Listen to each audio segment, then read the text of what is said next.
They do call him Black Jesus. Exactly. Yep. But I would never call him that. That's disgusting. If you eat, No. if you eat Hershey's bar for fun, you like golf balls in your mouth. Really weird.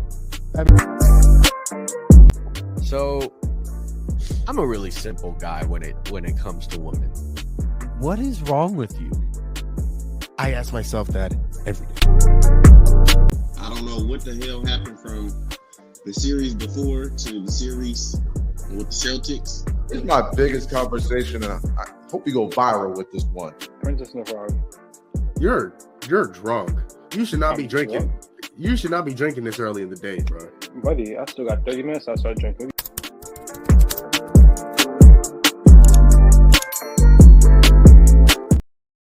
Welcome into your favorite show, your favorite podcast, the Gumball Sports Machine Podcast. I am your host, Jamal Gumo, aka Gumball, aka Mr. You Know Gumo. This is the show, if I can speak English, David Largo, in which we love, we laugh, we hug, we cry, we smile, and most importantly, we are positive. And as you can see, the man with the sharp smile to your right and my left, that is David Largo, my boy, my dog, DLO, aka Flip Salas, aka co-host DLO, has arrived in the building. Look at those chompers, man. Bright white. You know what I mean? Look sharp. Looking sharp today, DLO. No? Yeah. Great. Thanks for coming out. Anyways. What'd you just call me? I called you it. What a start to this show. You know what I mean? Shout out to racism. All right. You know, it's been a few weeks, and that is how we return. That is how we return. And listen, I'm just really craving a whack show. You know what I mean? Like, really craving a whack show. That needs to happen. Because let me tell you, that would have been a perfect intro for a whack show. That would have been glorious. Also, go check out the Whack Show. Go subscribe to the Whack Show on YouTube. That is the THEWHACKSHOW on YouTube. Go subscribe. Go like. 2 episodes out now. We will be coming out with the 3rd one very, very soon. David, how are you doing, brother? It's been a little while. Yeah, man. It's been a long time. Because your boy's been busy. Yeah, man. Wait, hey, listen, working hard on these streets. You know what I mean? No, I'm working hard in the sheets. That is tonight's Doritos joke of the night. All right. Yeah, I actually, I have a clip. Let's cut to it. Nope. We cut the commercial fund. We have more commercial and listen, I haven't been here, so it wasn't me that stole the budget. That is true. So I just want to point out that Kevin has not came to a pod in quite some time. So many moons. Looking very, very suspicious. That is true. I heard that Jason Tatum had a leaked video, and so I think that's I think Tone took the commercial fund, and that's when he spent all of the commercial fund to go find Jason Tatum's leaked video. I think that's where hire a private investigator to go find the video off of Jason Tatum's phone.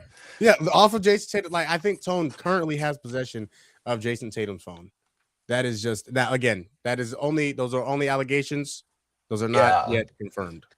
Yeah, and the rumor has it is that this is that same video of where Deuce was conceived. So, a whole lot of things going around here. Oh, really? Yeah. Okay. Yeah. Long time ago. Tone was there when Deuce was conceived. Yes. Yeah. Okay. And he wanted to just go back and relive that night. So he wanted the video. Yeah. But he didn't have it. Yeah. You know what? I did hear that. My sources were telling me that, D-Lo.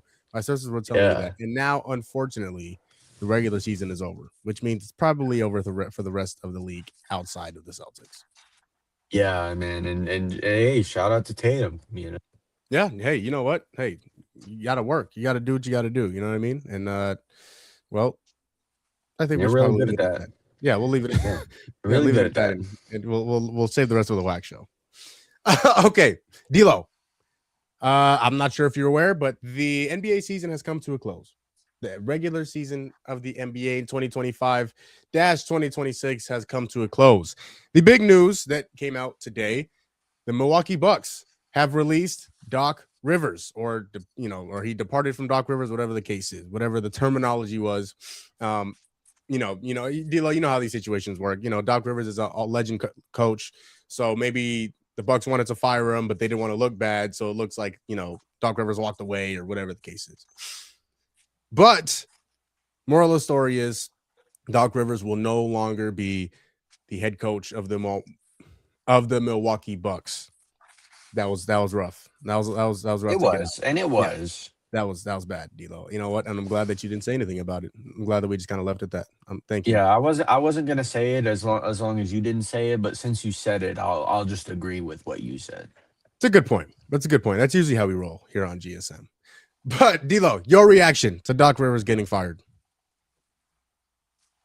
I mean, to me, this was like expected, especially after now many years of just failure from not just Doc, but just the Bucks in general. Um, They're gonna blow it up. They're gonna blow the entire roster to pieces. Um, Giannis will be the first to go, in my opinion. In my humble opinion, Giannis will be the first piece moved. I think Miles Turner is gonna get moved. I think everyone is gone. But when you look at it, we talk about Doc Rivers being like an iconic coach, but he's not that great of a coach. When you think about it, he's not a good coach. I mean, outside of the one championship he had in Boston, like what was he doing? You know what I mean? It's been rough, and for the journey that he's gone on since he left Boston, D-Lo, whether it was Philly or the Clippers, he was there for the longest time, and now obviously Milwaukee. He's not showing very good signs that he didn't get carried by the big three in Boston. Oh, and he definitely did. And when we talk about the big three, it's really realistically more of like a big four because Rondo was also there and Yeah, he was crucial. popping. Yeah, that's a good point. Yeah, and he was popping.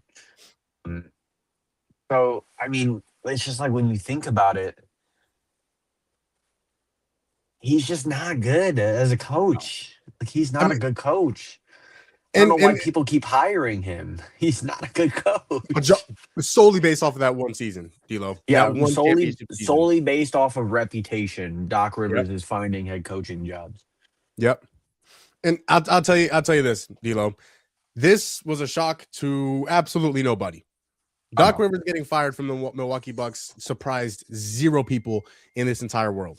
In fact, I'll take it a step even further. This 3 years that Doc Rivers was the head coach of the Milwaukee Bucks was a complete waste of time. A complete waste of time. And a complete waste of Giannis Antetokounmpo's prime. When you have a player like Giannis Antetokounmpo, you are looking to compete for a championship every single season. Giannis is a generational player. He's a top 75 player. He is one of the greatest players who ever played this game of basketball. And they were never, ever legitimate championship contenders under Doc Rivers. Never. And so for them to go 3 years with Doc Rivers and never even have a chance to win a championship while having Giannis on a championship roster, or having Giannis on your team is insane to me. Absolutely insane. And so because of that, this was a waste of 3 years. A complete waste. I understand you had Damian Lillard, and they went out and tried to win. That didn't work out. Now, where do you go from here? Where do you go from here, D-Lo? And if you're the Bucks, and you and I were kind of talking before the show, like, do you blow it up? Do you, try and rebuild around Giannis? What is the next step for Milwaukee? Because again, Doc Rivers never gave this team a chance to win a championship. Not at all. Not even close. And now that he's gone, if you're the Bucks, D-Lo, where do you go from here? I mean, I said it when I started. the whole team up, starting with Giannis and Miles Turner, the two, money getters on your squad, because they're kind of locked into Damian Lillard for the foreseeable future because, they waived him. Mhm. They have to pay that salary, right? Still think that was a bad idea, right? If you don't waive him, granted, you're having Dame coming off an Achilles, but you still have the duo of Dame and Giannis, and then you have the pieces that you may or may not be getting around him. Obviously, you wouldn't have Miles Turner because Dame would still be there. You wouldn't have the money to pay him. So at least in that scenario, like you have a duo that you could potentially get some pieces around. With how they're currently constructed, you're paying Dame money, you're paying Miles Turner money to really not do a whole lot. You're you're paying Kyle Kuzma, like that just says everything you need to know about the Bucks. If you're paying Kyle Kuzma, It's a so good point. they just don't have any direction. They don't have anything good over there. Mm, Ryan Rollins was a nice surprise for sure, but I'm not expecting Ryan Rollins to be a star in the league. He's a good role player, but he's not a star. So outside of Giannis, you don't have anything. Um, yeah, I mean, outside of blowing it up and restarting, there's really not a whole lot that they can do. D'Lo, if you ask me, what, 2 months ago, 3 months ago, hey, should the Bucks trade Giannis? My Yes. answer was yes. Yes, you get rid of him. You got to get what you can for him right now, because I don't think he will be at a higher value than what he is right now. And then we talk about it now. This might be a hot take, David Largo. Don't I you think- dare. I think Giannis should stay in Milwaukee. Oh, Hear me out. I'm not hearing you out for Hear me. No, Hear me out. you're drunk, and Hear me- and you had a drink before you came on the show because the Suns won today, and They did. They beat the Thunder by 30. and I you don't care. and you were happy. You was were happy. happy about it, It was. and you decided to come on the show drunk is what you did, and That- that's just unacceptable on your part. That, you know what? That is unacceptable. But I did not pull a Tiger Woods and go drive. So And positive. yes, Yeah. you gotta look at the good side. You know what? There's a silver lining in everything. Okay. But okay. Speaking of Tiger Woods, we'll talk about the Masters here in a few minutes. But I think Giannis should stay. And here's why. Okay. Here's why. A lot of people say get Giannis out of Milwaukee. Milwaukee is and I think to my own team, D'Lo, you mentioned the Suns. Last year, where were the Suns at? The Suns were in the middle of a purgatory. They had 2 of the 15 best players in the league, and they didn't even make the play-in. They did not even make the play-in. And now this year, they're 8 games over 500. They finished the year 45-37. Devin Booker is still on the team, and now they have a chance to go to the playoffs. In my eyes, okay, why can't the Bucks do the same thing? They have their franchise player. They can build around him. Now, they waived Damian Lillard just like the Bucks waived Bradley Beal. The only disadvantage that the Bucks have are the Bucks don't have a Kevin Durant to trade so that they can get back a Dylan Brooks and a Jalen Green and multiple first-round picks. So that's the only caveat that I see that. But I mean, when you look at Giannis, if you go and find the right coach, the Suns went and found Jordan Ott, and he's done wonders for this basketball team this season.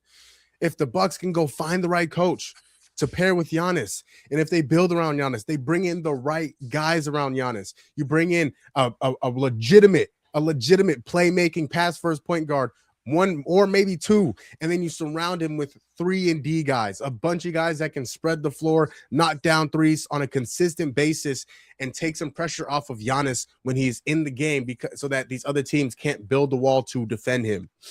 You have to build around Giannis. Now, the next step to that is Giannis has to stay healthy. He has to stay healthy, whatever team he's on next year, whether it's Milwaukee or whether it's another team who traded for him. He has to stay healthy. But if I'm Milwaukee, I'm looking at the Suns and seeing what they did this year. Okay, they were horrible last year. They didn't make the plan, just like we didn't make the plan this year. But they had a franchise player. They kept with him. They didn't trade him. They kept their franchise player, and look what he's done for them this year. And if Devin Booker can do that for your franchise, Giannis can absolutely do that for your franchise. And so if I'm the Milwaukee Bucks, I'm going out and I'm spreading this coaching search wide open. I'm casting the net far and wide to see who I can go find, who's going to have the best relationship with Giannis, who can develop these players the best way possible so that they can be at their very, very best when they need to be. I can see him staying in Milwaukee and them turning this around, D'Lo. I absolutely can. And if the Suns didn't do what they did this year, I would be singing a completely different song. But because I saw that and I saw what can happen and it was what able to happen, I think Giannis might be able to have some sort of success in Milwaukee in the future. You see, I'm really glad you think so, because in no world can they be the Phoenix Suns. For one reason and one reason only.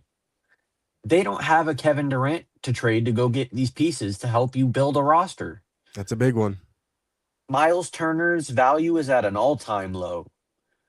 Giannis Antetokounmpo, ever since he won his first MVP, his value is at an all-time low. Bless you, by the way. Thank you. Bobby Portis, he won Sixth Man of the Year. His value is at an all-time low. Kyle Kuzma just stinks. Okay? Yeah, There's no, that's the best way to put it. the only guy of value outside of Giannis that you have right now is Ryan Rollins. That's it. You have no value. There's zero pieces that they can go out and get that would make a difference in this team. But Giannis is generational, D'Lo. And that's he can carry a team. And that's fine, but he can't. He cannot. Oh man, He is not LeBron. like okay, D'Lo. But if he stays healthy throughout the whole year, and you put pieces around That's a him, big if. He hasn't That's a been big if. healthy in You got me. years. you got me. That's a humongous if. Okay, that you got me. And he's But- only getting older. Oh man, and see, this is why these past 3 years with Doc Rivers at the helm were such a waste, And this is why waste. Milwaukee should have traded him at the deadline. Yeah, His value was only going to drop. His value will not increase over the summer. It will not increase at the start of next year. It won't go back up. You have a disgruntled superstar who will be on an expiring deal. So unless he agrees to sign an extension somewhere, you're not going to get off of him. You're going to waste another year that's when you tough. could have just gotten value for him now. I guarantee you Miami is not going to Milwaukee with that same package they did 2 months ago. No, you're not getting won't nearly give as much that for up. Giannis right now. No, There's no way Ah. they give that up. 'Cause man, look at it from any other team's perspective. Giannis alone, with the assets you have to give up, will not win you a championship. And I mean, unless you're like San Antonio, but like, I don't think they would do that either. no. No. So when you look at it from that perspective, is Giannis enough for you to give up the assets you would have to give up for him and then compete with Oklahoma City, San Antonio, Detroit, or Boston? Because those, I think, are like the elite four right there. Yeah. And the answer is no. For any of the teams that are pursuing Giannis, there's not a package that you could give to go out and get him. You would rather just wait another year and sign him in free agency. And The Bucks are in an awful position. They're in a really bad spot right now. The Bucks. They are. might be in a worse spot than the Suns were last year. And that's the part that hurts so much for them. If you're a Bucks fan, is You know, the Jesse Sun. is crying in the corner. Well, the problem with Jesse is Jesse's a Giannis fan. So wherever Giannis goes, he's not a Bucks fan. He's a Giannis fan. So wherever Giannis goes, that's where he's gonna. And I know that's why Jesse's crying in the corner, because he's going to have to witness another year of Giannis with the Bucks wasting his career. It's bad. It's really, really bad. Oh man. I'll say this, D'Lo, and I just with Giannis and how unbelievably talented he is and how unbelievably skilled he is, I like if that's a team, I think he can carry them into the play-in, whether it's a 9 or 10 seed or whether it's a 7 or 8 seed. He can't, and we're gonna talk about it later because the East was busy this year. Really nice. Yeah, there is not a single team in the playoffs in the East that they can overthrow next year. There's not a single one. Man. Yeah. That's tough, man. Yeah. Listen, again, we talk about if, but Giannis will not stay healthy next year. No. Especially if he's still playing in Milwaukee where he has to do everything. Yeah. He will not stay healthy. And you mentioned the Spurs. I mean, I think for the Spurs, and I agree with you, for the Spurs to actually be interested in Giannis and give up a package for Giannis, they would have to have like a monumental, like they would have to, whoever wins in the play-in between the Suns and the Blazers, they would have to lose to them in the first round in order for them to go get a guy like Giannis. And by lose, I mean get swept and lose every game by 40 points. Yeah. It's tough, man. I love Giannis too, but it sucks to see what his career has become since Doc Rivers took the helm. Like it really does. But oh man, okay, that's Giannis. DLO, it's some other sports. We'll get back to basketball here in a minute or two. But I do just want to spend a minute or two. DLO, I know you're a huge golf fan, right? I know you just absolutely love golf. Yeah, I'm white, man. Yeah. The Masters took place this weekend, and obviously the Masters, of course, being the Super Bowl for golf. That's like the green jacket, right? That's what they're playing for. Yeah, the green jacket. I knew that. Yeah. Rory McIlroy. Thing I McIlroy. know about golf. No. Rory McIlroy has won his second straight Masters tournament. He was really good, DLO, and the thing is, DLO, now I'll kind of explain it to you because I know you're not like so the tournament is Thursday, Friday, Saturday, Sunday, and so they play the same. They play the same course for 4 days, and whoever plays the best out of the course in those 4 days wins the tournament. And Thursday and Friday were really, I mean, Rory dominated Thursday and Friday. Rory was really, really good. He didn't drive the ball well, but I mean, he was two-shotting all day from the fairway to the green, and he was putting with ridiculous accuracy. Rory was really, really good throughout this tournament. Saturday, Sunday, he wasn't great, but his domination and the lead that he took, I mean, going into yesterday, he was 6 shots ahead of everybody. And so going into Sunday, he just had a big lead. He wasn't great on Sunday. He definitely wasn't good on Saturday, but the lead that he built Thursday and Friday helped him carry himself to another victory this year. And he was really, really good. He kind of made it interesting on that last hole on Sunday where he absolutely just threw the drive and he could slice into the trees, but he only bogeyed and ended up coming with a W from the tournament. He was really, really good. Rory might be one of the all-time great golfers already. He might be up there as one of those all-time great golfers.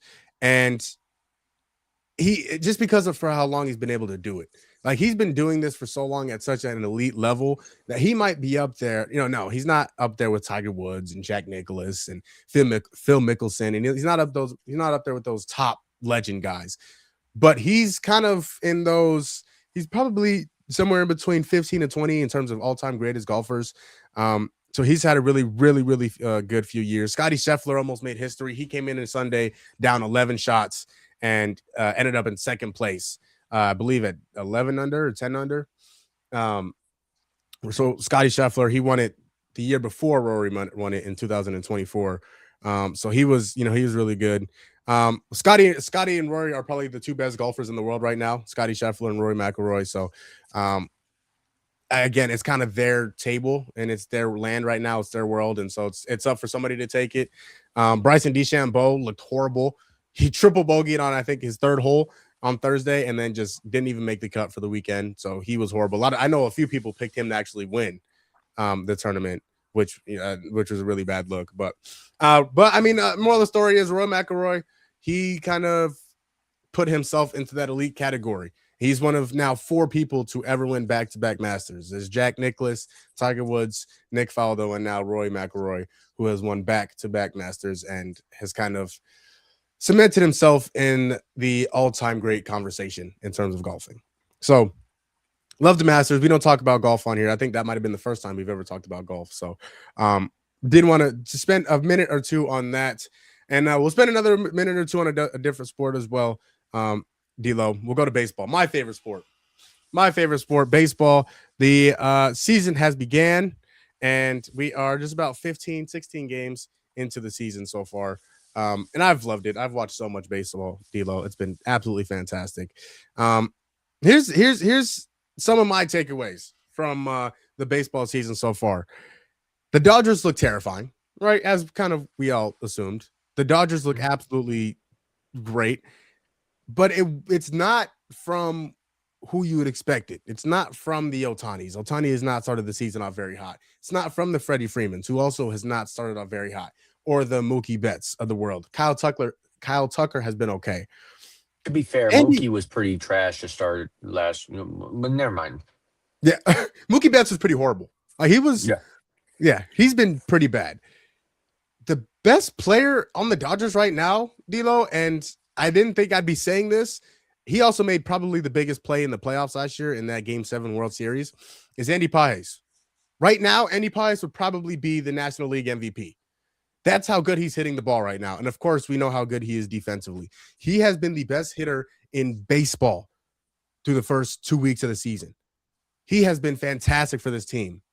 He has the best slugging percentage in the National League. He has like 5 or 6 three-hit homer or 3-hit games so far this season. He is kind of the reason why the Dodgers are chugging along as they are right now. Of course, you have their pitching. You have Yamamoto. I think Blake Snell just got hurt. He's got a shoulder injury. But Andy Pye has been really good. He's been really good. So that's not something I expected to say 2 weeks into the season. Hopefully he ends up slowing down so that the Dodgers start to suck. I don't think that's going to be the case. I think they're still going to be very, very good. One of my other takeaways, D-Lo, is every team has been competitive. Every team has been competitive this year. Like, there's really no team that, has like 2 wins and is just completely out of the race. Even the Rockies and the White Sox are competing. I think each of them have 6 wins, and they're competing in these games. Murakami is a problem. The White Sox, their signee from Japan this offseason, he's been an absolute problem. He hit like 3 home runs in his first 4 games in the MLB. He was really, really good. The Rockies have been competitive. I think they just beat the Phillies in a series, I believe, or whoever it was. So that's been really fun to watch. There's really been no bad games so far. Not too many bad games in baseball so far this year. And D-Lo, the New York teams have been kind of butt. They've been kind of butt this year. The Yankees, now they started off good. They started off pretty hot. They've lost their last 5 games. And they can hit a beach ball if it was thrown to them right now. Their 3 best hitters, Jazz Chisholm, Aaron Judge, and Cody Bellinger, all below 250. All hitting below 250. They've been horrible this year. Jazz Chisholm specifically and especially has been horrible this year. He just made one of the most embarrassing plays I've ever seen the other day against Tampa Bay to help them walk off in the 10th inning or the 9th inning or whatever it was. He has not been good. So, I mean, the pitchers look good. Max Fried is Max Fried. Cam Schlittler looks like a Cy Young candidate. Cam Schlittler has been absolutely fantastic. He's one of those guys that I wanted the D-backs to get last year if they were going to trade Geno Suarez to the Yankees. They obviously did not do that. But Cam Schlittler has been really, really, really good. Max Fried has been good, but they got to hit the ball. And if they're not able to produce offense, they're going to end up the way that they did last year and losing to the Blue Jays or losing to another American League team in the playoffs, if they even make the playoffs. As crazy as that is to say. The Mets have also been really, really disappointing. They have not been good. Juan Soto got hurt, and they look lost ever since he got hurt. Francisco Lindor and Bo Bichette, their big offseason signee, have not looked good. Bo Bichette has looked horrible. He couldn't hit anything right now Francisco Lindor has looked really bad on both sides of the ball. He's usually thrives on defense. He hasn't even looked good on defense too much this season. So the Mets are going to have to do better. I mean, the only silver lining for the Mets this year so far is Luis Robert Jr. has looked really, really good. He's kind of looked as best as he has since his prime years in Chicago with the White Sox when he was an all-star. So he's looked pretty good, but they got to get more from their better players. They got to get more from Bo Bichette. They got to get more from Francisco Lindor. But D'Lo, I'll tell you what, the standout team to me in baseball so far, and I was saying this coming into the season, people were calling me crazy. One of the sleeper teams that could really make some noise in the MLB this season are the Pittsburgh Pirates. And listen, I know you love your boy, Paul Skeens. And listen, for good reason. Yeah. Yeah. For good reason. He's pretty good at the game of baseball. He's pretty good. He's pretty good. He's pretty all right. Oh yeah, he's one or two. He's one of the two best pitchers in all of baseball, not just the National League, of all in baseball. And the funny thing is, D'Lo, he has the worst ERA of the entire Pittsburgh Pirates rotation. And that's how good the Pirates have been so far this year. They're 9-6. Connor Griffin, the number one prospect in baseball, has come up and he's already made some big plays. His first at bat, he had a big RBI double. He made a diving play at shortstop. I believe it was today or yesterday. He's looked really good. Their rotation is really, really, really good, D'Lo. I mean, obviously, Paul Skeens is your ace, who has not started the season off very hot, but of course, I know he's going to get better. We both know he's going to become better. Mitch Keller has looked really, really good. He has an ERA of below 2. Braxton Ashcraft has looked really, really good. He also has an ERA below 2. Their starting rotation has looked really, really good. And then their offseason acquisitions. They traded for Ryan O'Hearn. They brought in Marcell Ozuna. Like, these guys have been really, really, really productive so far throughout the season. Now, if they can stay consistent, I really do think that they could be a problem. But, I mean, their rotation is the standout of their team. But I'll tell you the X factor of this team, D'Lo. The X factor of this baseball team will be O'Neal Cruz. O'Neal Cruz was not very good last year. He was not. He hit barely over the Mendoza line. He did not have the power that he had the year before. But O'Neal Cruz has started off this season hot, scorching hot. He's batting over 300. He has 5 home runs. He has 13 RBIs. O'Neal Cruz, if he can be this team's consistently best hitter throughout the entire season, this team could sneak into the wild card. And with the rotation that they have, they can be an absolute problem, and they could give any team in the National League a run for their money in a playoff series. I 100% believe that. But that's only if O'Neal Cruz can consistently be their best hitter throughout the entire season. Because if he falls off a cliff and stays off that cliff, I don't think they can be at their best. I understand you have Brian Reynolds, who is a very, very good hitter.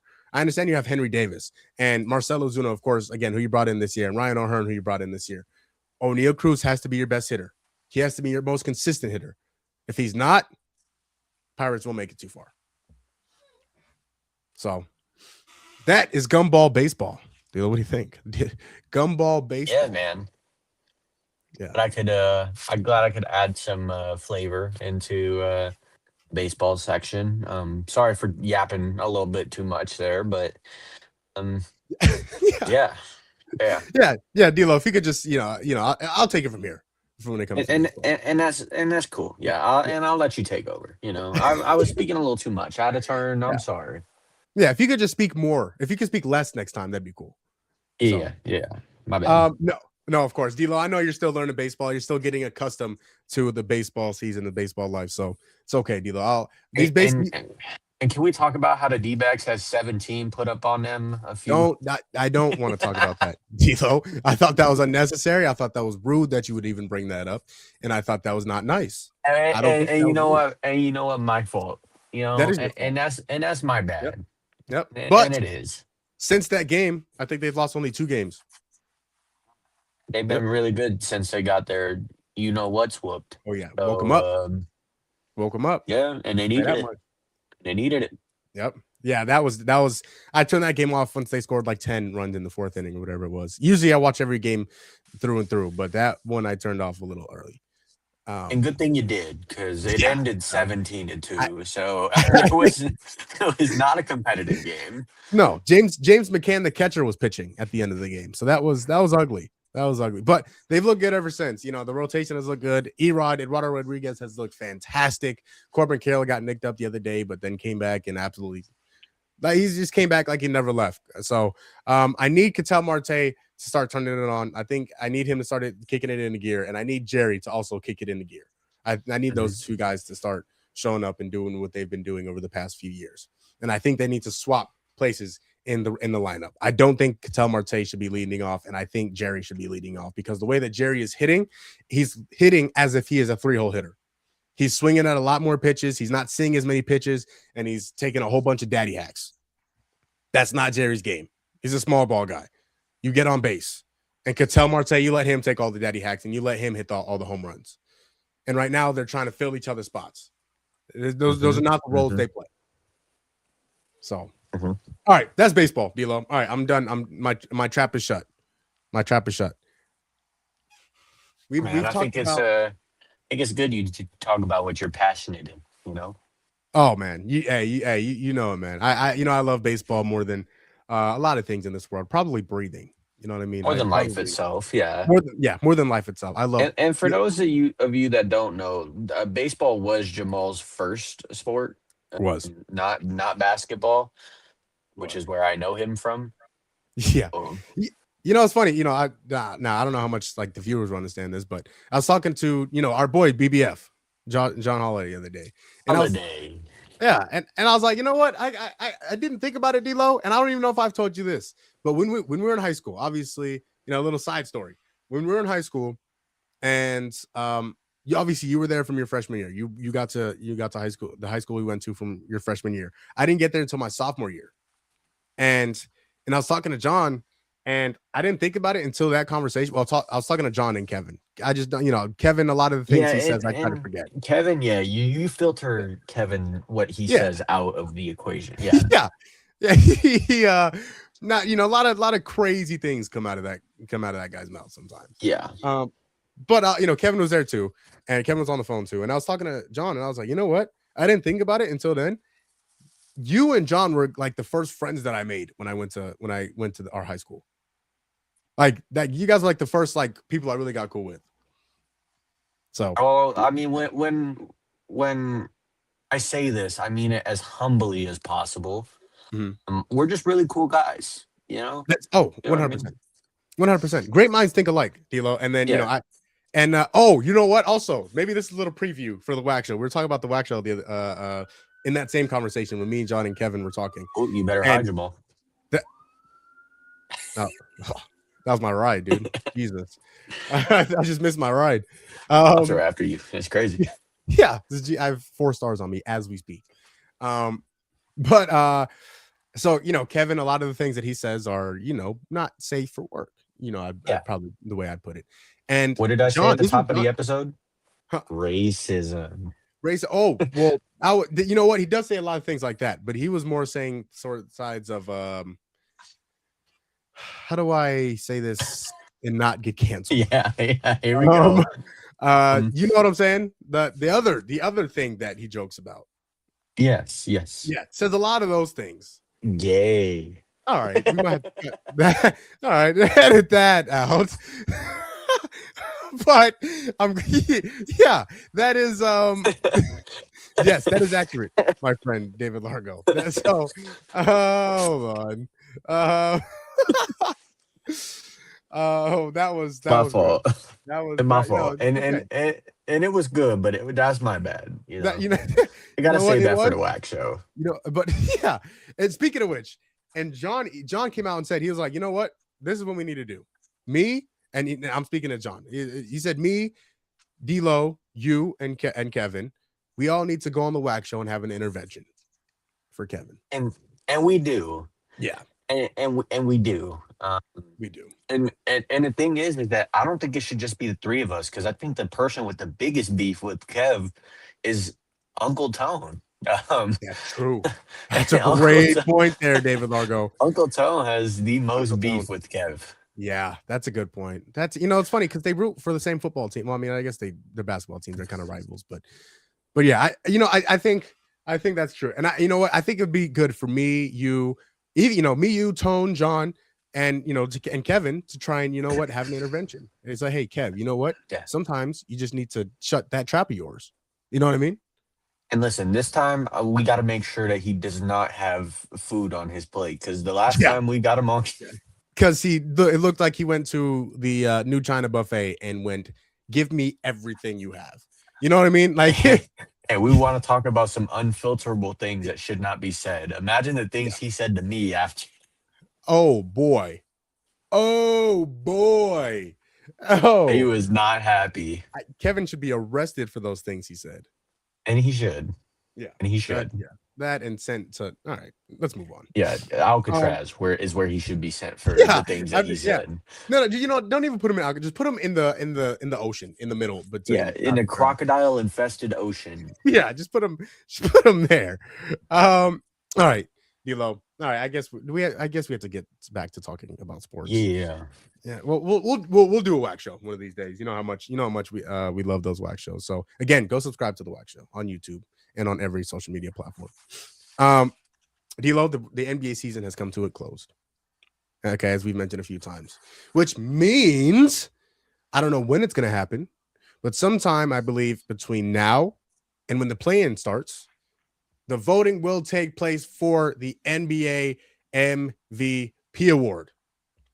DLO, we've talked about it all year.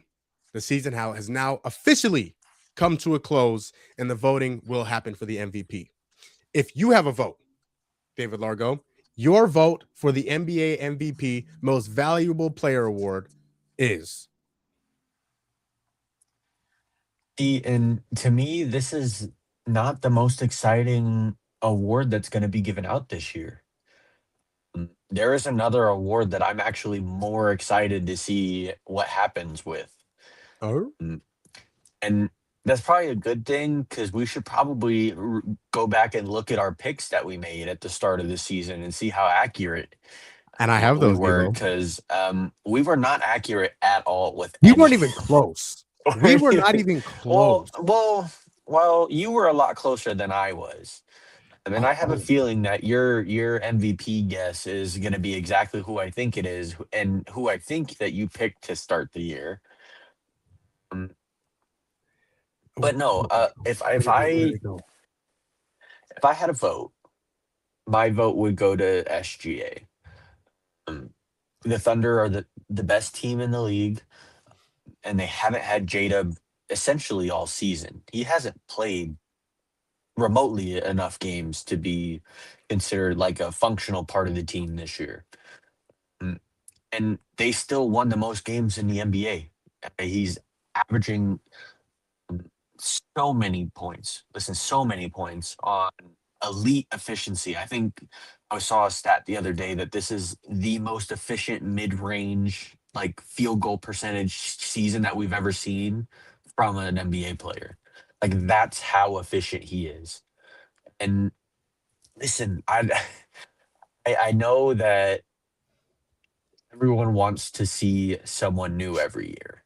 We want to see someone other than SGA and Jokic win it. That's why everyone is pushing this Luka for MVP or Wemby for MVP narrative that's going on right now. But objectively, just like when you look at it, it's Shea, and I don't think it's relatively close this year. That's hard to argue, DLO. It's very hard to argue, and I'm not mad at you at all for saying that. I can't look at you and be like, "Oh, you're crazy. What are you talking about?" Like I usually do. Okay, because this is a great take by you, David Largo. But it's wrong. It's wrong. I'm glad you think so. Yeah, and I know who your pick is. My pick for the most valuable player in the NBA. Okay, hold on. Maybe I have to double check. Is Nikola Jokic, is he eligible? Did he sit today? He played today. Then yes. Okay. Scratch that. My pick. I think. He should be, right? I'm pretty sure. Let me look it up while you make your pick. My pick for the most valuable player award is Nikola Jokic. He is the most valuable player on his team in the NBA. Without Nikola Jokic, they are not nearly as good as they are. Now, I understand he went out for a substantial amount of time with an injury. He had the knee injury, and he went out for 6 weeks or whatever it was. And they kind of held afloat. You know, Jamal Murray kind of steered the ship while he was gone. Some other guys stepped up. Peyton Watson stepped up. Some other guys stepped up while Nikola Jokic was out. Nikola Jokic is the best player in basketball, and he is the most valuable player in basketball, and he should win the MVP award. He is absolutely ridiculous. He leads the league in rebounds and assists while also averaging 28 points a game. There's very few people in the league in NBA history that have been able to do that, let alone over these past few years. Now, obviously, whatever happened last year doesn't count to what counts this year. But this year, Nikola Jokic should be the most valuable player. He should be. And again, SGA has been fantastic this year. The answer I was originally going to say was Wemby. Because I think DLO, once Wemby wins his first MVP, it's going to be a domination for the next 10 plus years. It's going to be Shohei Ohtani-esque. And the reason why I say that is because for the next years to come, it's going to be, okay, Shohei Ohtani won the MVP. Who came in second? Who came in second MVP? Who came in third? Those are people we're going to look at because we know who's going to win MVP this year. Victor Wembanyama is going to be in the MVP conversation, if not win the MVP over the 10 plus years, the next 10 plus years. He's going to be a problem more than he already is right now. But for this year, I 100% believe Nikola Jokic should be the MVP. He's the best player in basketball. He is ridiculously valuable to his team. Without him, the Nuggets are nothing. I fully believe that. And I think that the same way about the San Antonio Spurs, because they were last year. Without Wemby, they were nothing. And Nikola Jokic has shown that this year, he's, again, the most valuable player. But again, I think this is the last one before Wemby absolutely takes over. And listen, that's not who I thought you were going to say. Jaylen Brown? No. Who'd you think I was going to say? Luka. I thought you were going to say Luka. Yeah, but Luka's not eligible, though. He might. Really? I know they're trying to make the case because he missed a game or two, apparently, when his daughter was being born. Back in like December, and they're trying to say that shouldn't count against him because anyone in their right mind would miss work to go witness their child's birth. Absolutely. And so they're saying, well, they're trying to argue with the NBA and say that those games should not count against him. Okay. So he could still be he in that conversation and up for those postseason awards. He should be. And again, this is just the fundamental problem with the games played system is that if you're telling me Luka Doncic doesn't deserve to be in this conversation, you're drunk. Yeah. You're drunk. 100% agree. 100% agree. And that brings up a good question too, because I don't know if you saw what Wemby was talking about. Did you see Wemby's presser? I did. And yeah, where he was talking about the games and minutes played. And yeah. Yep. I absolutely did. First of all, how ridiculously smart is Wemby? Yeah, I know. Doing what did he do? 65 times like 30 or something like that. Yeah. And then he did 75 times 20, just like right in his head. I'm like that. Yeah, you got it, dude. You got my vote. But no, like when he said that, I'm like, that's a way smarter decision. Yep. To put that on instead of games played.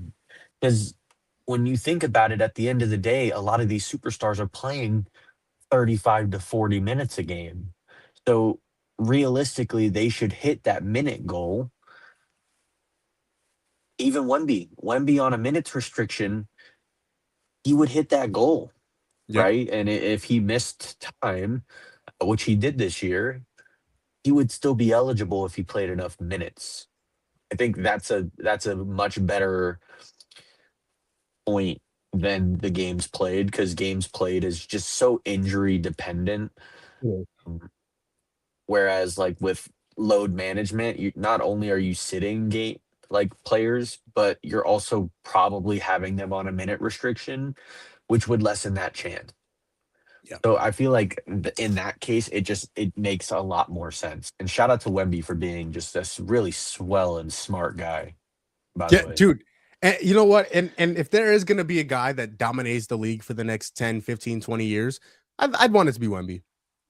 and yeah, and speaking of dominating the next 15, 20 years, that other award that I was talking about, Rookie of the Year, can we throw that in What? here? And Hey, DLO, absolutely. And I'm glad you brought that up. And I'm glad you brought up our predictions at the beginning of the year, because would this be a good time to bring back those predictions? oh yeah, start with MVP, and we can start with mine because mine was so far off the rails. Yeah. Somebody we talked about earlier in the show, DLO. Your Yeah. 2026 MVP prediction was Giannis Antetokounmpo. And listen, it started off so good when they were It did. winning games, and It did. he was looking really phenomenal. Yeah, and then it all just went downhill. And then off the Grand Canyon it went, DLO. You know what I mean? That was rough. Yep. And okay. it was. So we talk about the Grand Canyon. It went off Mount Everest. Yeah. It fell from the highest peak. You know what? Okay. That's okay, because DLO, I still believe in you, one. And two, I'm right down there with you, because that's just the MVP award. So yeah, the MVP award. But yours was closer because I know you had Luka. I did. My prediction was Luka, and he may not win it this year. Actually, he definitely won't win it this year. But he was close. He's probably be in top. He was 5. a lot. He was a lot. He would probably be top 3. Yeah. Okay. Defensive Player of the Year. This is where I fell off the cliff. This is where I fell off the Mount Everest cliff, because because you wanted to be different. We all knew who was going to win Defensive Player of the Year this year, right? It was always kind of obvious. So I was like, you know what? And I took that. I took the gimme. I needed one. As you should, DLO. I took Amen Thompson. Now I'll take that right here on the chin. I'll take it. That's an L. Okay. Which he hasn't been a bad defender this year. No. But he hasn't been the defender that he's been over this career. That was the biggest problem. I thought he was going to take that jump, and he just didn't. And DLO, you took Wemby, and that is probably who's going to win Defensive Player of the Year this year. Not probably. That is who is going to win Defensive Player of the Year. And now, when we talk about Defensive Player of the Year, we talk about Amen. Can we talk about Asar? And he might be better than Amen defensively. Boy, he's a problem. He's a problem. And the thing is, DLO, they might be two of the most athletic players who ever played in the NBA. I've never seen anybody jump as quickly as these boys do, Asar Thompson and Amen Thompson. They rise up so fast, fast. But to your point, Asar might be a little bit of a better defender right now than Amen Thompson, just because of the load that Amen Thompson has had to take offensively for the Rockets. Yeah, here's their number 3 option. It's KD Şengün, and then Amen Thompson, he's kind of their number 3 guy. And so Asar Thompson, he's 6, 7, 8 down the list in terms of options. So he can kind of mainly focus on defense. So that's kind of in defense of Amen Thompson. 6th Man of the Year, DLO. Oh boy. Do you remember who you had for 6th Man of the Year? I picked someone who got traded and then waived and is still not in the league. Lonzo Ball. That was your pick, DLO. That was listen, it wasn't blasphemous to say going from preseason. It really wasn't awful to say that. He looked good in preseason. Mine's not much better. So again, I'm laughing. It just didn't translate. No. It didn't translate as well as we thought it would. I don't even remember yours. Mine was so for real. Russell Westbrook. Okay, and listen, that's not a bad answer though. He was phenomenal this year. He was pretty good. Now I don't know if he's going to be a candidate, but he was a lot better. No, I definitely think he started too many games. Yeah, especially when they started trading everybody, or getting rid of everybody. And speaking of, Jaime should win it this year. Jaime Jaquez Chicken of should the win year. the award. It'll be It's between him, him, Peyton Pritchard. Pritchard.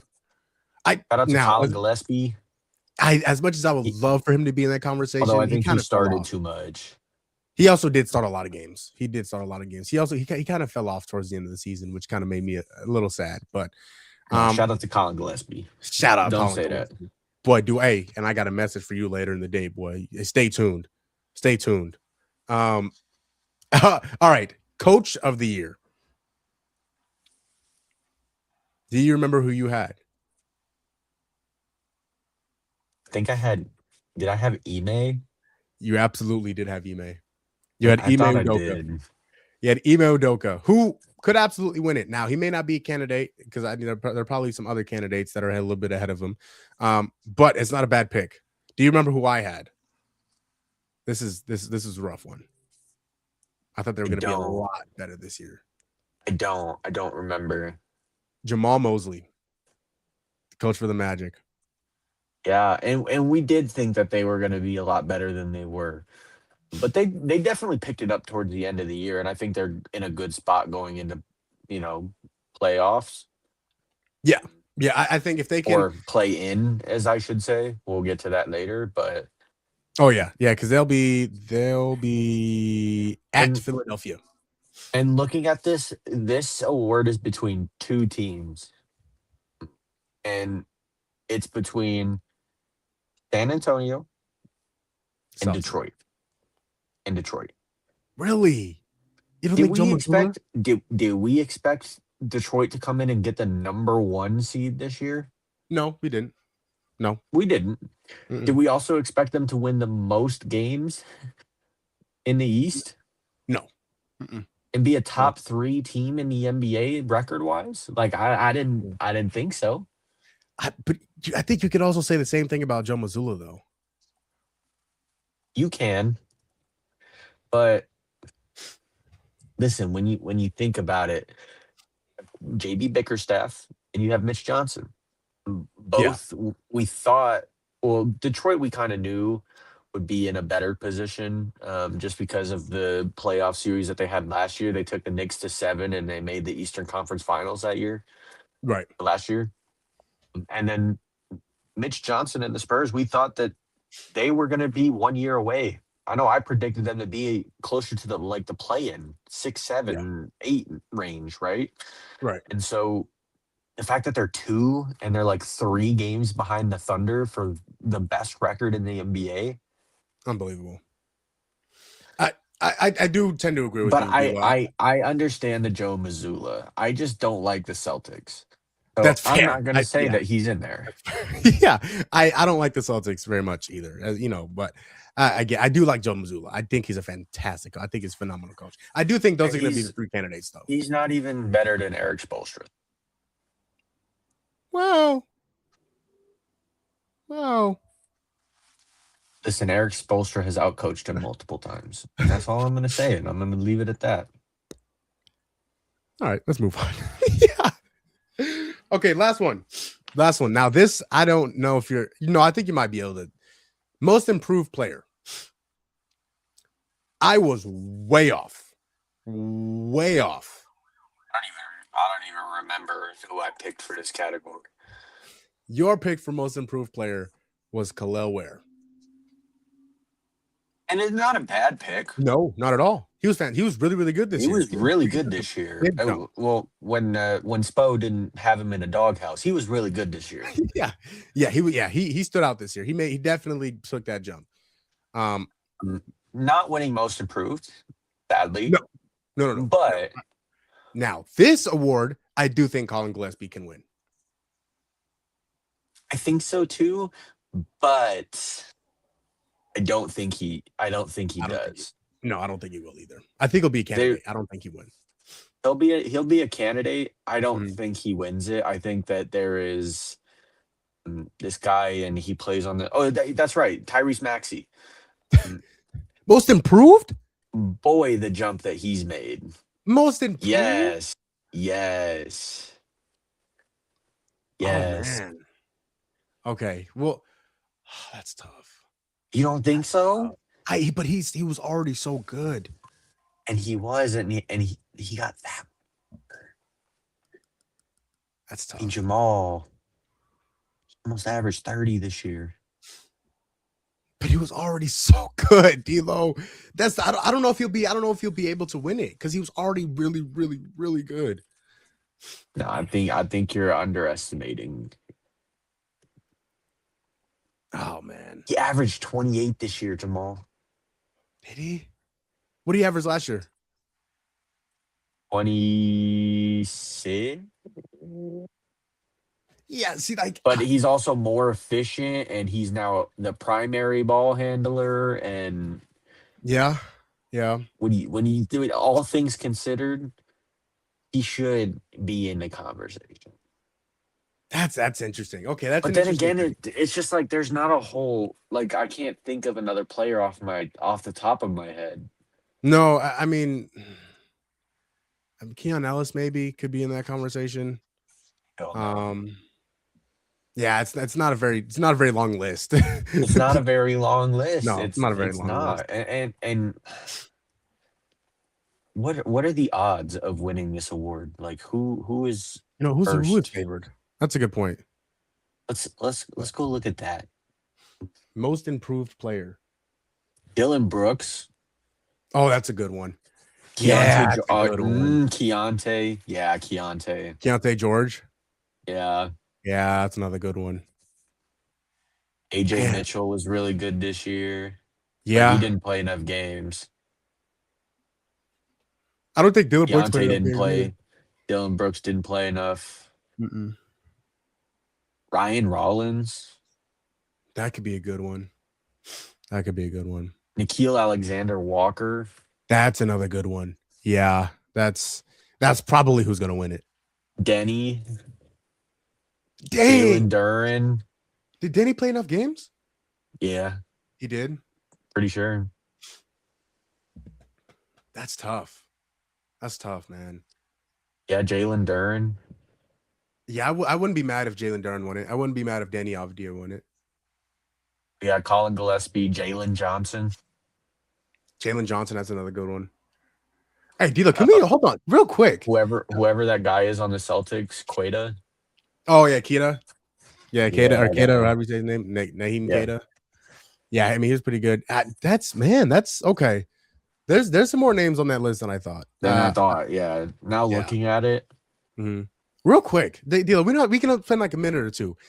The Hawks, for them to trade Trae where Young, did they come from? By the way, and then to make it out of the play-in. It's the Kuminga effect. Funny. That's why I wanted him in Miami. Man, but he hasn't even played that much. Like it's hard for them to find minutes for him. Alexander-Walker. I mean, him, Jalen Johnson, like you mentioned, Jalen Johnson. Mm-hmm. And Yeko Okongwu, like that's a team that caused a lot of problems. Actually, yeah, really late. Man, that's a good one. Yep. Okay, D'Lo, let's move on to our final segment of the night.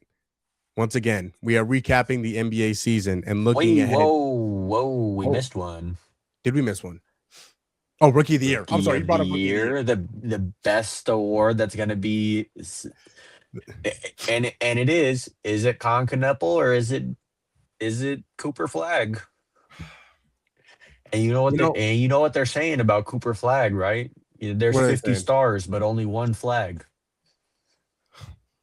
And that is so tough, and it's so That's a tough. good one. I hate how good that is. I hate how good that is.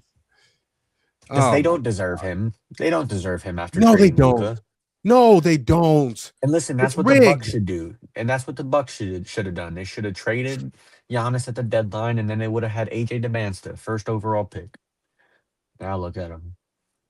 Anyways, I want to give a shout out to the other rookies who are just like aren't in the race but have also played really good this year. VJ Edgecombe, yep, Dylan Harper, Derek Queen. Like there's a lot, and then that's not even all of them either. Like there are so many rookies who played really well this year. There really are. I mean, this was a standout year. I mean, you look at I don't know how many minutes Demeen, I think that's his name, in Brooklyn. Igor Demeen in Brooklyn. So he was another high overall pick. So our picks for rookie of the year, we both picked Cooper Flag. But my different pick would be VJ Edgecombe. Neither of us picked Concanipple, who I think will win it. I said this at work on the Wolf and Luke show at work the other day. I said, I think Concanipple will win the MVP award. I think he's been more consistent. I think he has been more impactful to winning on his team. Oh, rookie of the year. I'm sorry. That was crazy. I'm sorry. Yeah. I think he's been more impactful to winning on his team, and he's had the more consistent year. Cooper Flag will be the better player by far. And I think this year it'll be actually no, it really won't, because LeBron won rookie of the year when Melo was supposed to. Mm-hmm. So I do think going back to it, Maxine Raymond, Cedric Coward. Yeah, Cedric Coward was really good. Bailey, Jeremiah Fears. Yeah. Like, dude, it was a good draft class. It was a really good draft class.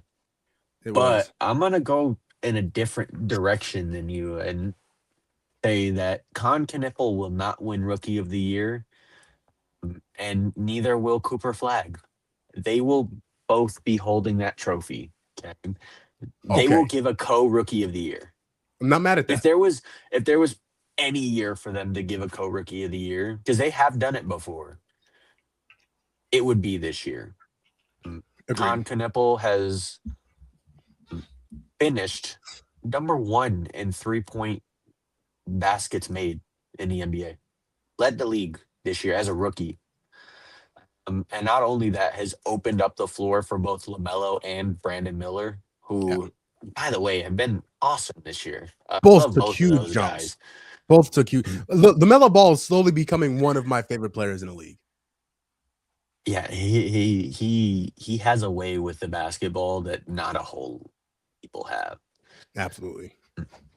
And then obviously Cooper Flag, he led all rookies in all statistical categories: scoring, rebounding, block, steals, assists, you name it.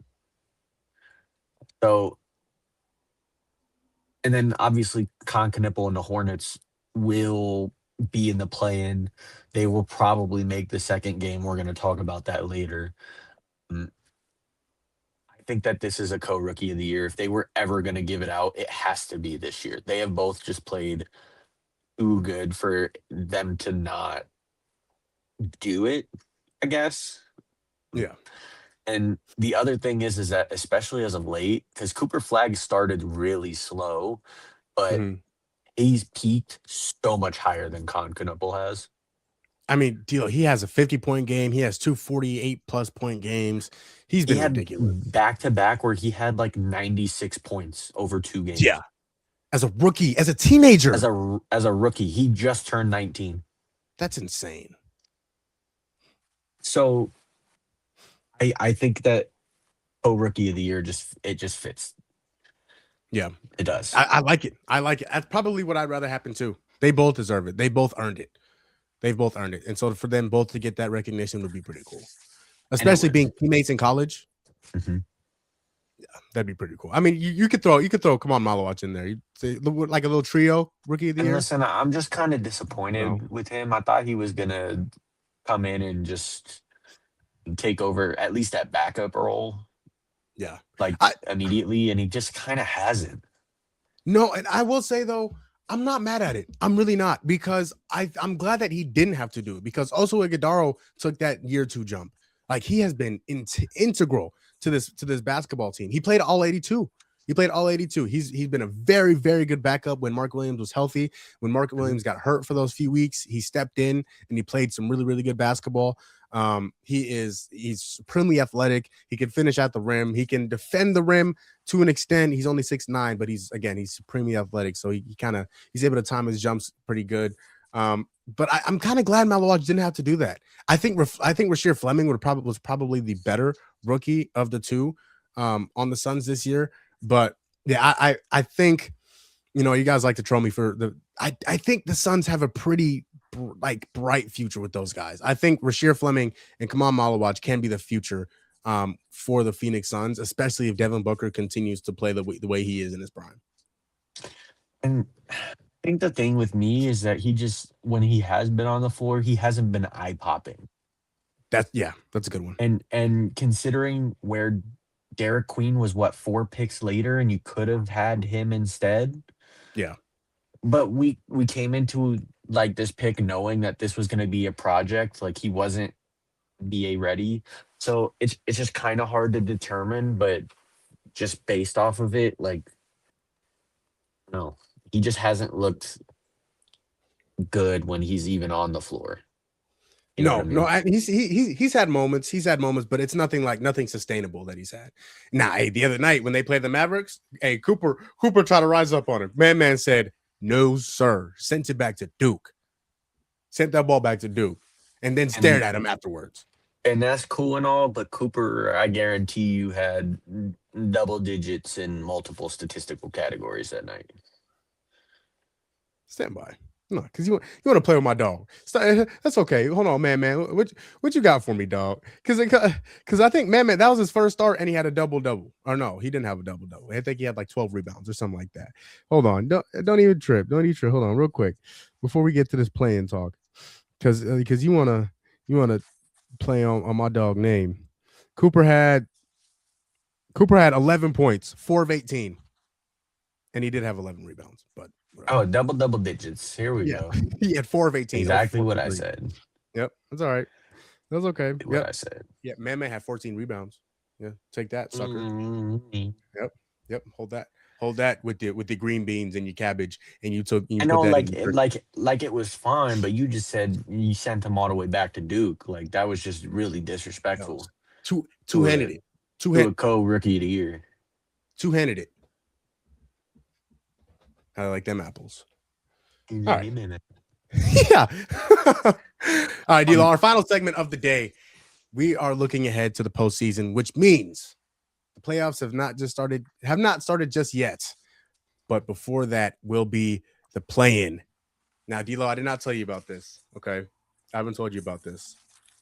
But I'm gonna take center stage for a second. Okay. I'm gonna take center stage for a second. Mm-hmm. Wrong one. And then never mind, dealer. I took center stage. You're gonna take center stage. Okay, hold on. Awesome. DLO, this is the moment we've been wondering for. Okay. This is the moment we've been getting ready for. DLO, I have a speech. I have prepared a speech. Awesome. I will take backstage. You go on your rant, man. You know what, DLO? Thank you. I've prepared a pregame play-in motivational speech for my Phoenix Suns. Okay, this is emotional to me. Okay, this is the moment. This is where legends are made. Do you understand me? This is where legends are made. DJ, hit my music.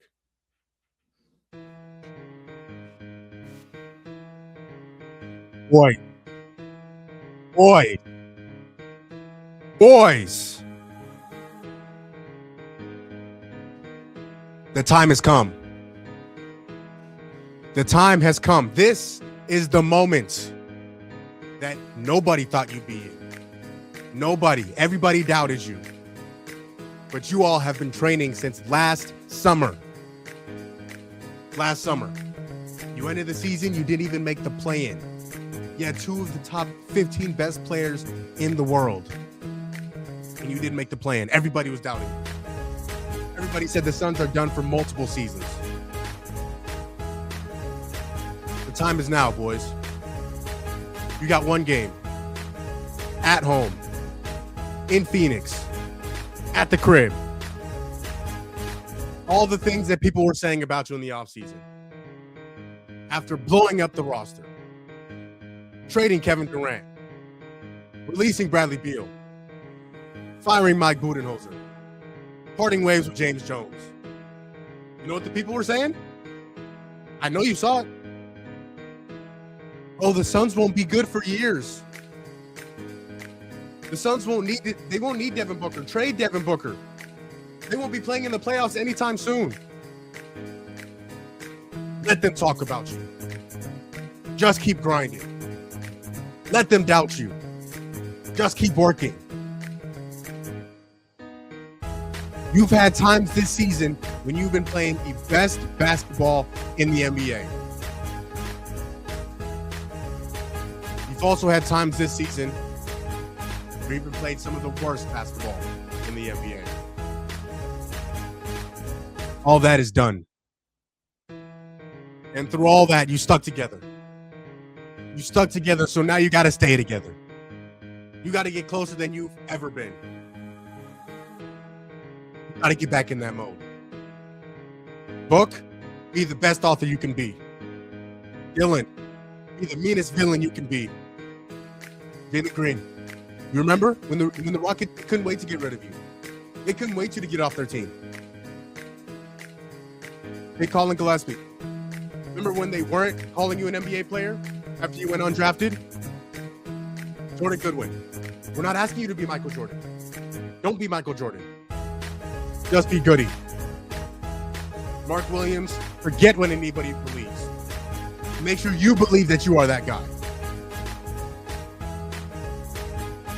Now you go to the play-in. The walls are closing in around you. Your back is against the wall.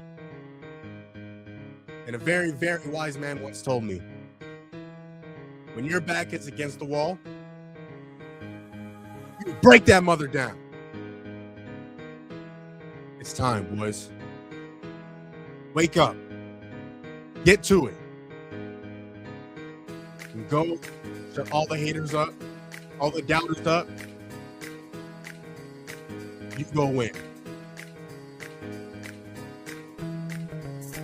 Thank you.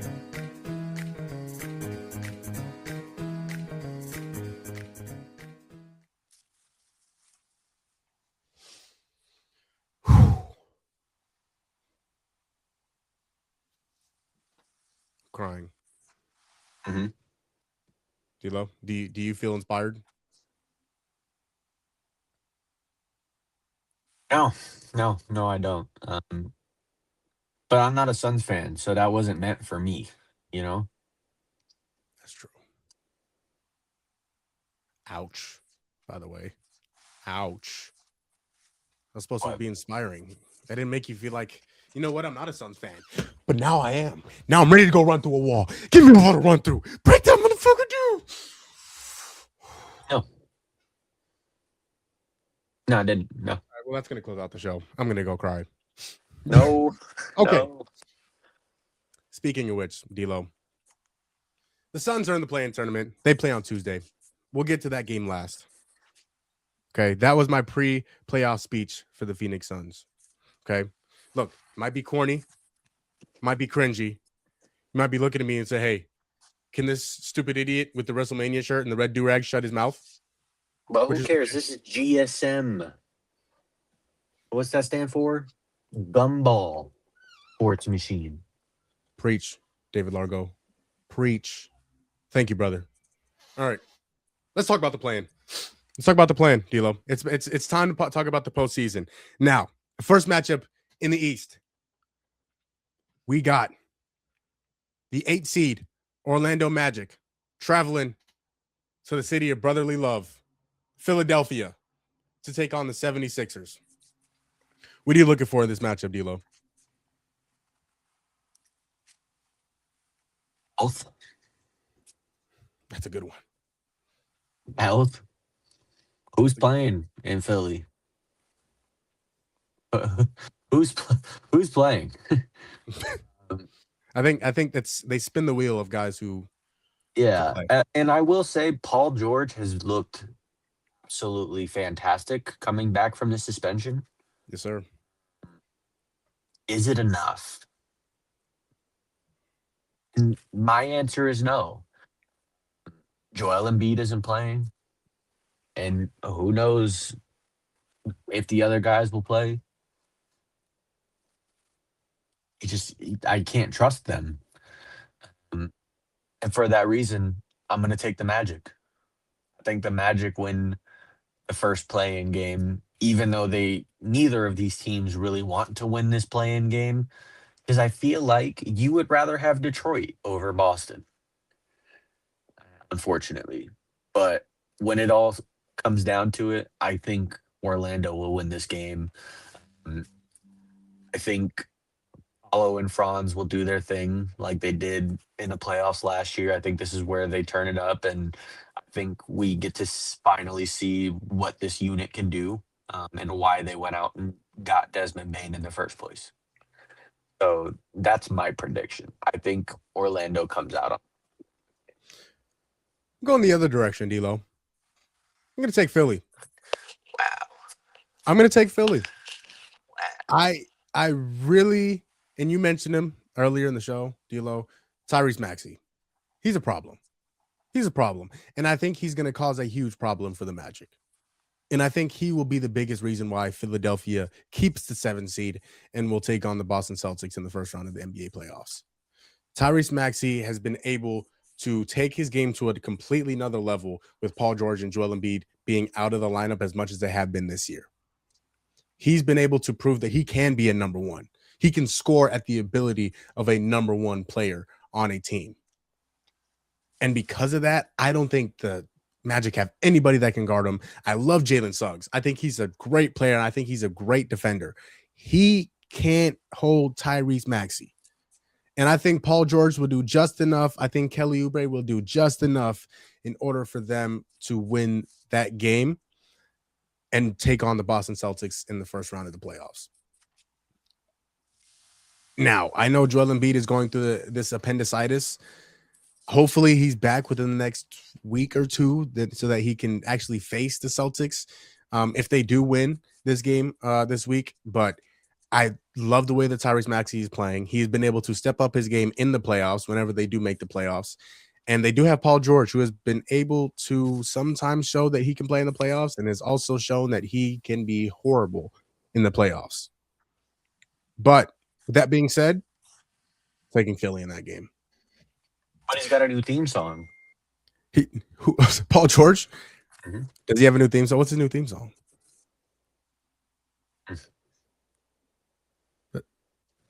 Did I miss? I might have missed something. Did I miss something? What's the new theme song? He did, because it's been everywhere. Has it? And it's fine. You know, we can just move on. Probably for the best, so that I don't look stupid more than I already do. Probably. Yeah. All right, D'Lo. Let's get to one of the West matchups. So it is now confirmed.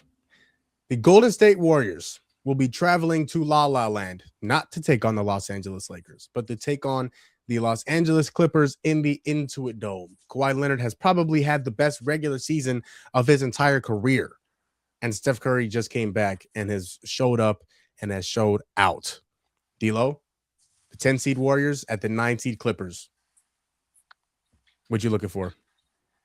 And can we talk about how the Clippers made a turnaround? Can we talk about that? Because man, earlier in this year, we were talking about how the Thunder, please don't blow up the roster because you're only adding fuel to the fire.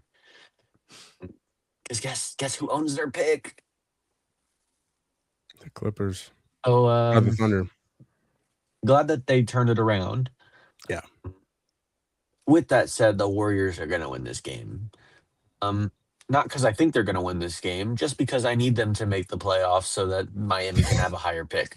Yeah. And that is my sole reason for picking them. I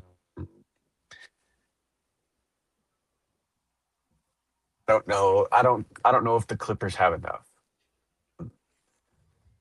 I've never been a huge fan of Darius Garland. Still am not a huge fan of Darius Garland. I just don't know what value he provides to be worth the money that you're paying him, and at his size, he's just not it for me. So I mean, unless Kawhi turns back the clock, and he's looked good this year, but I don't know if that'll be enough to get it done. especially because Steph is kind of going bonkers right now, and Jemski just had his first 30-point game. That Twitter account got reactivated. Don't know if you saw that. I did. So Oh, when you think man. about it, the Warriors are kind of just like they're vibing right now. Yeah. I'm gonna pick Golden State. Once again, I'm going in the other direction, David Largo. You just want to be different from me. Hey, you know what? Maybe that's the case, or maybe that's a different case. I don't know where I was going with that. Anyways, yeah, don't know. yeah. I'm going with the Clippers. And the reason why I'm going with the Clippers is because Kawhi Leonard has been playing all year, and he's been playing at an elite level all year. He will be making an All-NBA team. And the way that he's been playing, I think he can carry this team to at least one win in the play-in. Now, I don't know if they will be able to beat the Suns or the Trailblazers in a one-game scenario, but I do think Kawhi Leonard can beat the Warriors and get them to the playoffs. Bless you. Thank you. Or at least get them one step closer to the playoffs. Kawhi Leonard has been fantastic this year. And not only that, Ty Lue has done a wonderful job, a magical job with this basketball team after starting 6-21. And they finished the season 42-40 with a 9-seed play-in spot. So they're going to get an opportunity to make the playoffs. They're going to play the Warriors. It's going to be tough. I mean, Kawhi Leonard or Steph Curry is not the guy I want to play in a one-game scenario. But right now, I'm taking the better team. I think Steph Curry is more dangerous in a one-game scenario, but I think the better team right now is the Los Angeles Clippers. Because, I mean, when you look at their team, I'm not the biggest Darius Garland fan either, but he is a good player. They do have Ben Mathurin. They do have Derrick Jones Jr.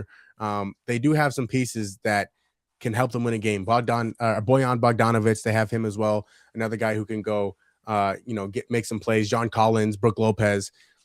I just don't think the Warriors will be able to keep up with the Clippers' depth. And for that reason, I'm taking the Clippers at home in the Intuit Dome. So, DLO, let's get to the other Eastern Conference matchup. Your boys, the Miami Heat, the 10-seed Miami Heat, going into Charlotte, the scorching hot Charlotte Hornets, and taking on the 9-seed Charlotte Hornets. Who you got?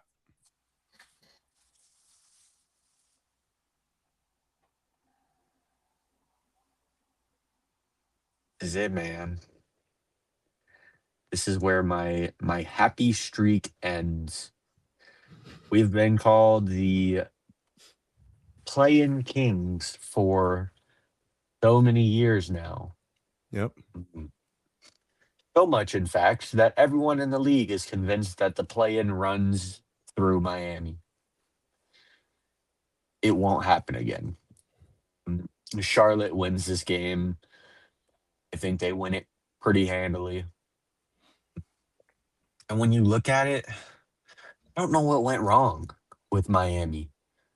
I mean, we were one of the hottest offenses in the league to start the year.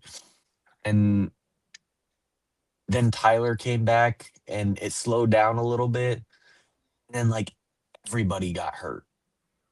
It's like, unless you were Bam Adebayo, you were not on the floor.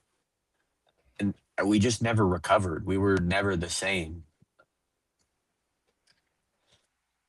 With that said, Charlotte is one of, if not the best team post All-Star break. They've been incredible. They were 17 and 26 or something like that, and then completely flipped it around. Yep. And I can't, in good faith, even though that I am a Heat fan, pick against them when they are scorching. So, pick Charlotte. Especially at home, too. They're not in Miami. I can't. For the first time so far in these play-in predictions, we are on the same page. No, don't do this. See, you and you suck, and you know that you suck. Yeah. And you know you're doing it on purpose. Listen, no. Yeah. No, Miami has more experience. That's why they're gonna win. Okay, listen, I know you'll be rooting for the Heat. You'll be rooting for them. I don't think they're gonna win. I don't think that's Yeah, gonna be the case. whatever. I'm gonna be taking the Charlotte Hornets. Again, they are D'Lo, you mentioned it. They're probably the hottest team between them and the San Antonio Spurs since the All-Star break. And I think they're going to carry that into the play-in. I think they're going to go beat the Miami Heat. Now, I don't think it's going to be like you say. I don't think it's going to be a blowout. I think it will be a close game because the Heat have weapons, man. The Heat have Bam Adebayo. They have Tyler Hero. They still have guys who can go win you a game. But I just think the way that All-Star Norman Powell. I didn't know if he was hurt. I'm not going to be honest. I He thought played today. He did? Okay. So Norman Powell, who has, like you said, first time also this year, who's probably had the best year of his career so far. They have weapons. They have guys who can Sixth man of the year, Jaime Jaquez Jr. Is he out of the doghouse? He's out of the doghouse now? Yeah, he's out of the doghouse. Yeah. For doing unspeakable things to Eric Spoelstra's. All right, let's move on. You had to bring it up. I'm sorry. That was unnecessary. That was inappropriate. The Charlotte Hornets are rolling. You know, the LaMelo Ball has taken a step this year. Brandon Miller has taken a step this year. They have guys like Miles Bridges and Diabate who have also taken a step this year and have had impactful ways of helping this team win this year. And I got to give a lot of the credit to Charles Lee, D'Lo, their head coach. This is his second season with the team, and he has done wonders with this team through 2 years. And he's been really, really good. He's taken this team to a completely new level. I think they're going to beat the Heat, and I think they're going to beat the loser of that 7-8 play-in game, and I think they're going to sneak into the playoffs. And I think they're going to face the Detroit Pistons in the first round. Obviously, we'll talk about those games when they come around, but I'm taking the Charlotte Hornets, D'Lo, and I think this team is playing at a completely another level right now. They have a different energy to them. They're going to be in Charlotte. That crowd is going to be buzzing, no pun intended, but it's been a while since they have been in the playoffs. So that crowd is going to be extra hungry. It's probably going to remind me of the Sacramento Kings crowd when they were in the playoffs a few years ago. Like that crowd is going to be ready to explode at any moment in time. And because of that, because of that and the other things I mentioned, I'm going to take the Hornets. And now for our last game we're going to talk about, I have a feeling who you're going to take now because I said I was going to take the Hornets. But D'Lo, the final game we're going to talk about, the game that I was just hyping up. I was trying to give my boys a pregame speech. Get it done. You know what I mean? One of those things. D'Lo, the 8 seed Portland Trailblazers traveling to the PHX, the Phoenix Suns, to play in Arizona against the 7 seed Phoenix Suns. Who are you taking?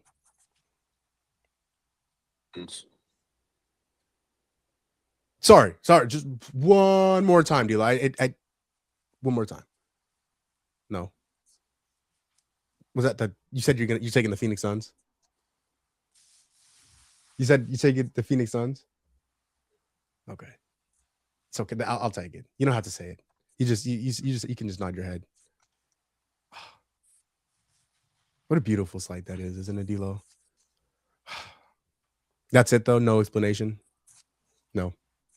That's all right. I don't want to get into it after you just bashed my team into the No, I didn't. No, I didn't bash. I didn't bash your Hornets. I mean your Heat. Oh God. Oh, you just were glazing the Hornets the whole video. Yeah. The Hornets are playing some good basketball, D'Lo.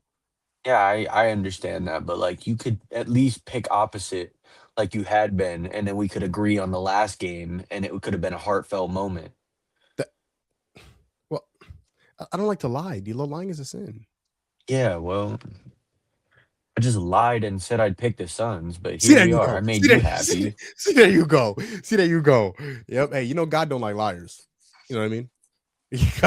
God don't like liars. Okay, I'm sorry. Man, I hope Scoot Henderson drops 45 on D-Book and they win. I hope they drop 40. He can drop 45 as long as the Suns win. I don't care. No, I hope the Blazers win now. I'm rooting for the Blazers. There you go. I don't think they'll win, but I'm rooting for them. And once again, we agree, D'Lo. Now, maybe this once again. Yeah. Now, am I nervous for this game, D'Lo? Absolutely. Absolutely. No, I'm terrified. I'm not terrified. worried at all. Oh, I'm terrified, brother. I'm so worried that the Suns lose this game because I don't want to face Kawhi or Steph in a 1-game play scenario. I don't. So I think And- the Suns need to get out right now before you have to face one of those guys. I think you'd rather play Wemby and the Spurs in the first round than Shea and the Thunder. Yes, that too. That too. So, Because I think I the think Spurs are a lot more beatable. oh, absolutely. Absolutely. They're now, am I saying if the Suns win on Tuesday, will they beat the Spurs in a 7-game series? Absolutely not. No, absolutely 0% chance, Yeah, but all they're right. more beatable. Okay. Oh, okay. Well, 0. Ouch. First of all, And it is. yeah. We can agree. No, I don't want to agree on the 0. I'll say like 10. There is Jamal. Okay, I know we're talking about playing games right now. 7. There is a 7.8. zero. There was a 0.0% chance that the Suns beat the Spurs. 7.8. Jamal, there was a 0.0% chance. 6.7. I'll give it to you. Thank you. I'll take it. That's all I'm asking for. That's all I'm asking. 6.7 chance to beat the Spurs in a playoff series. There is a 6.7 minus 6.7% chance that they There will you go. beat the Spurs. There you go. See, there you go. See, you know what? Now, if the Suns win on Tuesday and then play the Spurs and then beat the Spurs in the 7-game, I will be insufferable. I Insufferable. will come in here and I don't know what I'd do. You know, you give me a big old hug. That's what you do. I was gonna say some ridiculous food challenge, but then I remembered the one Oh. that you did, and I'm Oh, like, brother. I don't know if I want to Oh. do that anymore. Okay, well, hold on. You want to do that 1 chip challenge? Man, I don't. Yeah. Man, I don't. No, I don't. I wouldn't wish. But that's you know how what? confident I am. I'd wish that on Klay Thompson. Nobody else though. I wouldn't wish That's how that. confident I am that the Suns are not going to win that series. No, they're not. I mean, they're not. Again, that's You fair. want to bet? You want to bet on 1 chip on it? Oh, brother, I wouldn't bet a 1 chip on the Spurs winning. I wouldn't bet a 1 chip on the Spurs winning. No, I'm good. But I do think the Suns will win on Wednesday. I think the Suns will beat the Portland Trailblazers in the play-in. I think Devin Booker has started to get into his playoff mode. I haven't seen Devin Booker this aggressive in a long time. I haven't seen him play at this level in a while. And I think everybody's starting to kind of understand and realize, okay, we need to step up. We need to understand the moment. This is the time. And I think Jalen Green has understood that. Now that he got that experience from last year, Dylan Brooks has obviously played in a bunch of playoff games. And I think everybody's going to play the role to an extended level. I think they're going to play the role to the highest level that they could possibly play it. And I do think the Suns will barely come out with a win on Tuesday against the Portland Trailblazers. DLO, do you want a hug? Just can't believe that you just like didn't want to pick my team. No, I did want to pick your team. You said that they were going to get blown out. I don't think they're going to get blown out. Whoa, where did I say that? You said it's not going to be close. When did I say that? I will go back and rewind the tape. You said that you think the Hornets are going to beat the Heat and it won't even be close. Oh, I think I said that it's not close in terms of who I picked. Not that it wouldn't be a close game. Tilo, you, sir, are a character. Do you know that? No, I am a human. I will kiss you on your glasses right now. Do it. I need it. And I do. You do. You know what? For that reason, next time I see you, I'm going to give a big old wet kiss. And that'll be on the wax show. Let's go to a clip. Nope. Tone's still looking for Jason Tatum's lead clips. Still looking for them. We don't have those clips either. I thought we'd have some clip, even if it didn't have anything. Even if it didn't have anything to do with the conversation, Tone just took all the clips. All right. Don't have that yet. DLO, that is going to close out this episode of Gumball Sports Machine. I hope you all enjoyed this episode of GSM of our show. Thank you all for watching. As I always say, if nobody else is going to tell you, what in the world is that? That looks fantastic. That looks like the banana from Fortnite. Is it? Oh my God. Am I a nerd? Am I a loser? God, I should not know that. That's fantastic. I love that. That's glorious. Thank you all for watching. As I always say, if nobody else is going to tell you, I will tell you. I love you. What is that? I've seen that before. I don't know what it's from, though. If nobody else is going to tell you, I'll tell you. I love you. You matter, and you have a purpose. Strive for your happiness and be grateful for what you do have instead of what you don't. And if you don't mind hitting that subscribe button, hitting that like button, and DLO, since we don't have our OG, can you just say it for him? Can you say it while he's here? Or can the Care Bear say it? Like, comment, subscribe. You need to tell your mama, tell your mama's mama, tell your dog, tell your auntie, tell your cat, your turtle, your turtle's brother, your cousin, who else? Your barber, your cashier at the grocery store, your fingernails, your Spider-Man. You also tell Spider-Man to subscribe. Tell all those people. Once again, if you don't mind hitting that like button and tapping that subscribe button, we would be very, very, very grateful for it. And if you don't mind following all of our social medias, whether it's TikTok, Instagram, Twitter /X, we are on all platforms. We post clips from the show all the time. That is Wally. That is fantastic. That's my favorite one so far. That's wonderful. But for my boy, my dog, David Largo, aka co-host DLO, aka Flip, say less. Thank you. Shout out my boy. Shout out my dog. And for yours truly, Jamal Gumo, aka Gumball, aka Mr. You Know Gumo. As always, it is nice to be important, but it is much, much more important to be nice. We love you. Thank you for watching. Thank you for all the support. We will talk to you later this week. We're out. Doses.